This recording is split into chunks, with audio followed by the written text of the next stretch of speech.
Apocalypse chapitre 21. Puis je vis un nouveau ciel et une nouvelle terre, car le premier ciel et la première terre avaient disparu, et la mer n'était plus. Et moi, Jean, je vis descendre du ciel d'auprès de Dieu la ville sainte, la nouvelle Jérusalem, préparée comme une épouse qui s'est préparée pour son époux. Et j'entendis du ciel une voix forte qui disait: Voici le tabernacle de Dieu avec les hommes. Il habitera avec eux et ils seront son peuple. Et Dieu lui-même sera avec eux et sera leur Dieu. Il essuiera toute larme de leurs yeux. On voit, Seigneur, que tu es le consolateur par excellence. Et la mort ne sera plus. Il n'y aura plus ni deuil, ni cri, ni douleur, car les premières choses ont disparu. Merci, Seigneur, parce que ton royaume, Seigneur, est merveilleux. Il est paisible, il est parfait, il est juste. Amen. Il essuiera toute larme de leurs yeux, la mort ne sera plus, il n'y aura plus ni deuil, ni cri, ni douleur, car les premières choses ont disparu. Amen.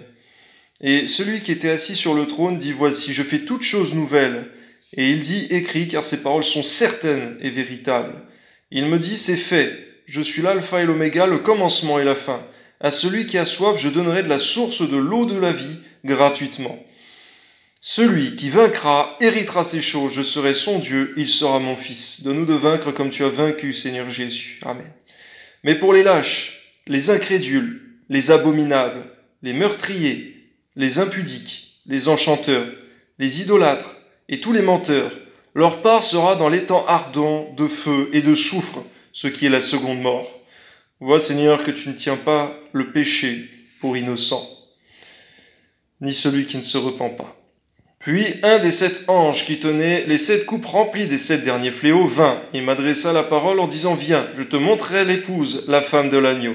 Et il me transporta en esprit sur une grande et haute montagne, et il me montra la grande ville, la sainte Jérusalem, qui descendait du ciel, d'auprès de Dieu, ayant la gloire de Dieu. Son éclat était semblable à celui d'une pierre très précieuse, d'une pierre de jaspe, transparente comme du cristal.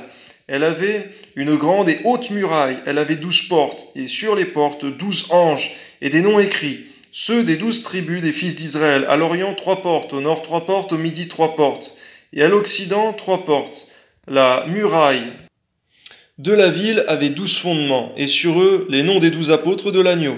Celui qui me parlait avait pour mesure un roseau d'or, afin de mesurer la ville, ses portes et sa muraille. La ville avait la forme d'un carré, sa longueur était égale à sa largeur.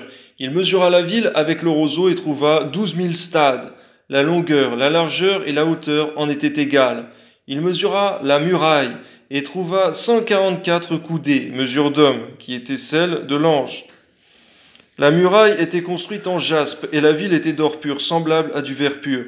Les fondements de la muraille de la ville étaient ornés de pierres précieuses de toute espèce. Le premier fondement était de jaspe, le second de saphir, le troisième de chalcédoine, le quatrième d'émeraude, le cinquième de sardonyx, le sixième de sardoine, le septième de chrysolite, le huitième de béryl, le neuvième de topaze, le 10e de chrysolite, le 11e d'hyacinthe et le 12e d'améthyste. Les 12 portes étaient 12 perles, chaque porte était d'une seule perle. La place de la ville était d'or pur, comme du verre transparent. Je ne vis point de temple dans la ville, car le Seigneur Dieu Tout-Puissant est son temple, ainsi que l'agneau. La ville n'a besoin ni du soleil ni de la lune pour l'éclairer, car la gloire de Dieu l'éclaire, et l'agneau est son flambeau. Les nations qui auront été sauvées marcheront à sa lumière, et les rois de la terre y apporteront leur gloire. Ces portes ne se fermeront point le jour, car là il n'y aura point de nuit. On y apportera la gloire et l'honneur des nations.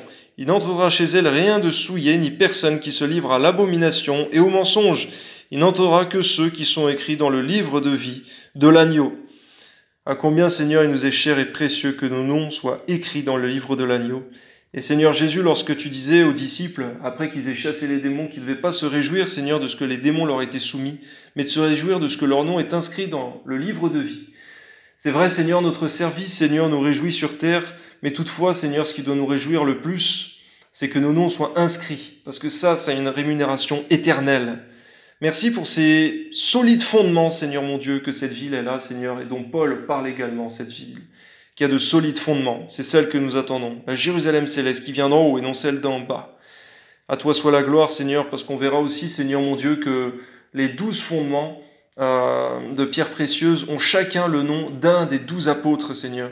C'est aussi à tes 12 apôtres, Seigneur mon Dieu, que nous devons notre salut, c'est d'avoir entendu l'évangile annoncé, Seigneur, par tes premiers apôtres, ensuite, Seigneur, par tes enfants, tes serviteurs dans le monde entier, et premièrement encore par Jésus-Christ. Amen.